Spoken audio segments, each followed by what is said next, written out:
तर म्हणजे आपण आहोत नांदेडच्या भोकर विधानसभा मतदारसंघात. माझ्याबरोबर इथल्या उमेदवार श्रीजया चव्हाण, भाजपच्या उमेदवार, त्या आपल्यासोबत आहेत. ठीक आहे, ॲडव्होकेट श्रीजया चव्हाण अशी तर त्यांची ओळख आहेच, पण त्याचबरोबर अशोक चव्हाणांच्या सुपुत्री असं म्हणून देखील त्या आता मैदानात उतरल्याचं आपण बघतोय.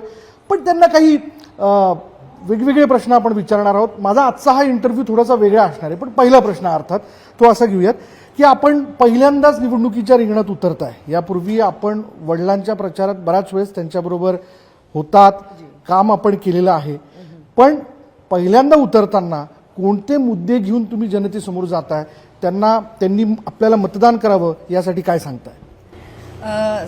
सर्वात अगोदर आभार आपले. आणि आज पहिल्यांदा म्हणून असं नाही, पण गेले 30 वर्ष आम्ही साहेबांबरोबर फिरतोय, नानांबरोबर फिरलेले मी, आणि लोकांचे प्रश्न समजून घेतोय. मला आठवण आहे, भाभीजी जेव्हा, माझी आई जेव्हा आमदार होती तेव्हा भोकर मतदारसंघात जायला थोडं वेळ लागायचं, 2 तास लागायचं. पण आता आम्हाला 40 मिनिटात आत आम्ही पोचून जातो. रस्त्यांचे कामं झालेले आहेत, इन्फ्रास्ट्रक्चर बिल्ड झालेलं आहे, शेतकरीसुद्धा उन्नत झालेले आहे. शंकरराव चव्हाण साहेबांनी पाणीचं जे आणलेलं आहे आपल्याकडे मतदारसंघात, आज पूर्ण आपलं मतदारसंघ जर आपण प्लेननीवरून फिरतात तर आपल्याला हिरवंगार आपला असा एक नांदेड शहरसुद्धा दिसतो. तर ते विकास कामं झालेले आहेत आणि विकास कामांना घेऊनच आम्ही पुढे मुद्दे मांडतो. गेल्या विधानसभा निवडणुकीला ज्यावेळेस अशोक चव्हाणांनी भोकर विधानसभा मतदारसंघातनं निवडणूक लढवली होती, 90,000चा लीड होता. पण यंदा लोकसभेच्या निवडणुकीत जेव्हा भाजपचा उमेदवार तिथे होते, म्हणजे प्रतापराव पाटील चिखलीकर, तेव्हा साहेबांनी भाजपमध्ये प्रवेश केलेला होता, तिथला लीड त्यांना मिळाला 843च्या संदर्भातला. तर यंदाही तो परिणाम आपल्याला दिसून येऊ शकतो का? विधानसभेची निवडणुकी वेगळे असतात, लोकसभेची निवडणुकी वेगळे असतात, लोकांचे इमोशन्स वेगळे असतात, एक मनात विचार वेगळे असतात, देशाचे निवडणूक वेगळे असतात, राज्यातले निवडणूक वेगळे असतात.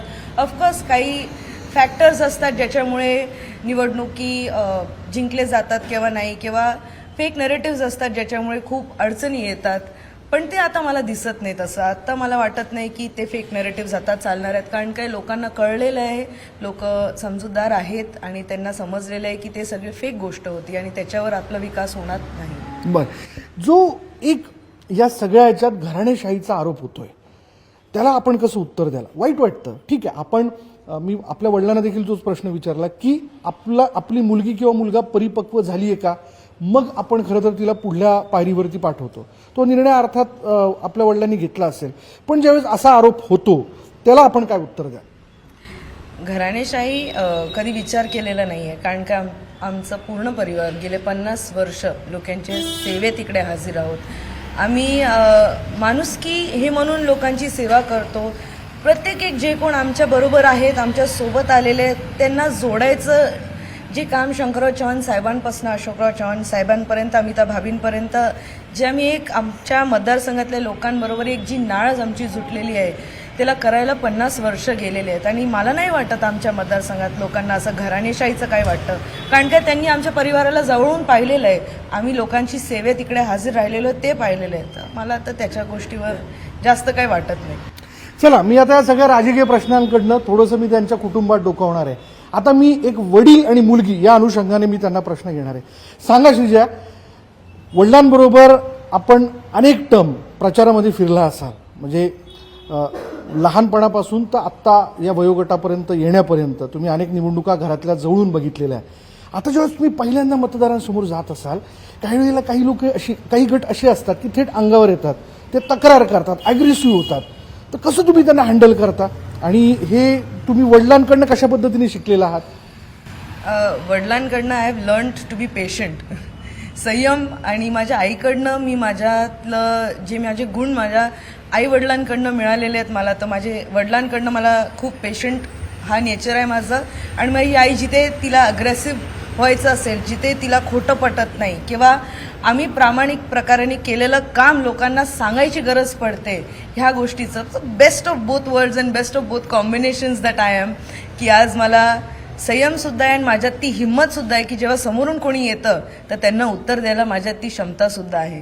तर वाईट आणि असं काही वाटत नाही की समोरून लोक प्रश्न विचारतात, पण हो तेवढी हिंमतसुद्धा आहे त्या प्रश्नांचं उत्तर देण्यासाठी.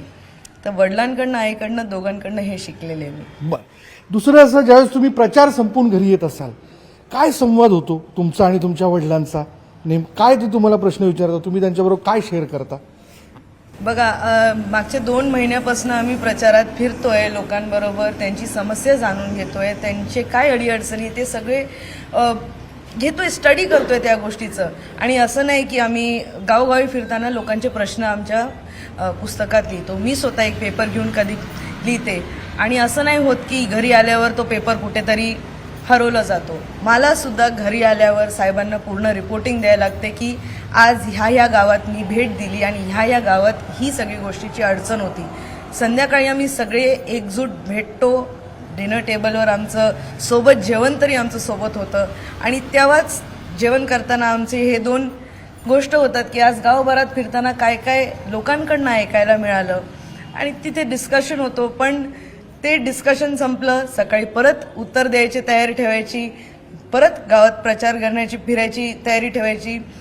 पॉलिटिकल लीडर्स असणं किंवा पॉलिटिकल फॅमिलीमध्ये असणं ही कधीच सोपं गोष्ट झालेलं नाही. कारण काय, your life is for the public. बरोबर. लोकांसाठी आपल्याला जगावं लागतं. आणि परिवार म्हणून लहानपणी आम्हाला साहेबांबरोबर जास्त वेळ मिळालेला नाही. भाभीजींबरोबर सुद्धा ते जेव्हा सुद्धा आमदार होते तेव्हा सुद्धा जास्त वेळ मिळालेला नाही. आज आम्ही सुद्धा लोकांबरोबर भेटतोय, बोलतोय. कदाचित फॅमिली एकच टाइम आम्हाला भेटतो रात्रीला, संध्याकाळी बसून सोबत एकमेकांशी बोलायला. त्यात सुद्धा आम्ही आपल्या मतदारसंघातल्या लोकांची गप्पा मारतो, त्यांच्याबद्दल बोलतो. आणि आमचा परिवारच तसा आहे, आमचे व्हॅल्यूजच तसेच, आमचे संस्कारच तसे आहेत की आम्ही लोकांच्या सेवेत इकडे हजर राहिलो. त्यामुळे ही सगळी गोष्ट दिवसभराची घटना आम्ही. बरं, काही चुकलं तर अशा वेळी ते सिनियर म्हणून कान धरतात की वडील म्हणून कान धरतात, काय सांगतात? चुकतं फार कमी, कारण का मी अशोकराव चव्हाण साहेबांची मुलगी आहे. चुकतं फार कमी. पण जर कधी असं मला वाटलं की माझ्याकडनं काय प्रश्न मला असतील की मी ह्या प्रश्नाला उत्तर कसं देऊ, तर मी नक्की गायडन्स घेते, वडिलांकडनं गायडन्स घेते, आईकडनं गायडन्स घेते आणि चुकायचा कमी प्रयत्न करते. हो. जेव्हा पहिल्यांदा असं तुम्हाला समजलं की तुम्हाला विधानसभेचं तिकीट मिळतंय, भोकरमधनं तुम्हाला लढायचं आहे, तुमची काय रिॲक्शन होती? म्हणजे अशी काही चर्चा होती की तुम्ही अशी अपेक्षा बाळगली होती की तुम्हाला तिकीट मिळावं? अपेक्षा नव्हती, पण मला असं माहिती आहे की आमच्या परिवाराने गेले 50 वर्ष खूप काही लोकांची सेवा केलेली आहे आणि मला ती संधी गमवायची नाही आहे. कारण आज असं झालेलं आहे की रात्री जेव्हा आम्ही सर्व आमचं कुटुंब एक सोबत येतो, त्यांच्या चेहऱ्यावर तो समाधान भेटतो मला, दिसतो की त्यांनी लोकांची सेवा केल्यानंतर तो एक जो मनात समाधान असतं की आज मला रात्रीला चांगली झोप येणार आहे, तो समाधान, ती गोष्ट मला सुद्धा अनुभवायची आहे. तुम्ही ठरवलं होतं? असं मनात होतं, ठरवलं होतं, तयारी तुम्ही करत होता. येस. त्या दृष्टीने आज तुम्ही Yes. मैदानात आहात. जी. बर, आईकडनं कशा पद्धतीने सूचना असतात? घरातनं ज्यावेळेस तुम्ही बाहेर पडता त्यावेळेस काय आई तुम्हाला सूचना देत असते? आई, मी शिकले, आईकडनं शिकले, वडिलांकडनं शिकले. आणि दोघं मला सांगतात की आपल्या परिवारात माणुसकी म्हणून ह्या गोष्टीवर जास्त जपायचं, आपलं सगळ्यांबरोबर रिस्पेक्टफुली वागायचं. कारण काय, respect is the only thing that you give and you get back. त्यामुळे मला असं वाटतं सगळ्यांचा आदर करायचं, माणुसकीनी काम करायचं. कारण काय, सर्वात मोठं श्रेष्ठ गोष्टी जे काय आहे ते माणुसकीनी मदत करण्याची आहे. त्यामुळे आम्ही माणुसकी बाळगायची. भाभीजींनी मला नेहमीच शिकवलेलं आहे की बी हू यू आर, जशी तू आहेस, जशी मी तुला मोठं केलेलं आहे तशीच वाग, आणि तसंच राहतो आम्ही. बर, मतदारांना जर आज सांगायचं असेल की तुम्ही मला मतदान करा, तर श्रीजया चव्हाणचा स्वतःचा USP काय जो तिला सांगावा असं वाटतं? मला मुमिया मिठ्ठू नाही करणं आहे, स्वतःची तारीफ नाही करायची, पण आय एम वेल एज्युकेटेड. मी एक ॲडव्होकेट राहिलेले आहे, हायकोर्टात काम केलेलं आहे, वकिली आणि वकील बाजू कशी मांडायची ती बरोबर माहिती आहे मला. I have a command on languages, I am well read. मला विधानसभेत जर संधी मिळाली प्रश्न उचलायला तर मी नक्कीच चांगल्या प्रकाराने प्रश्न उचलेल. आणि मला माझं असं वाटतं, मला फोकस एज्युकेशनवर, चिल्ड्रन एज्युकेशनवर आणि रोजगारावर करायचं आहे. कारण की आपल्या यूथला आज एक मार्ग पाहिजे आणि तो मार्ग मिळवण्यासाठी माझे प्रयत्न राहणार. बरं, अनेक संकटही तुम्ही तुमच्या आयुष्यात पाहिली.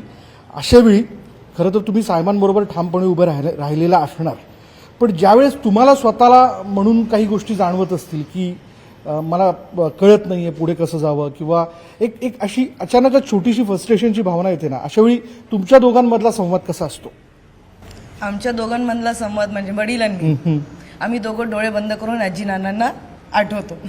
मी माझ्या आजोबांना आठवते, कारण काय माझी प्रेरणा माझे आजोबा आहेत. माझी बहीण आणि मी आम्ही दोघांनी आयुष्यात हे ठरवलं की आम्हाला वकिलीचा अभ्यास करायचा आहे, कारण काय आमच्या आजोबांनी वकिलीचा अभ्यास केलेला आहे.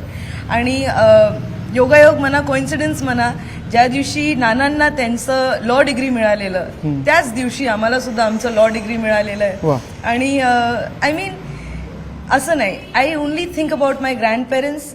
त्यांनी जे आम्हाला शिकवलेलं आहे आजपर्यंत आयुष्यात कसं वागायचं त्याच्याबद्दल विचार करतो आणि मग पुढे जातो.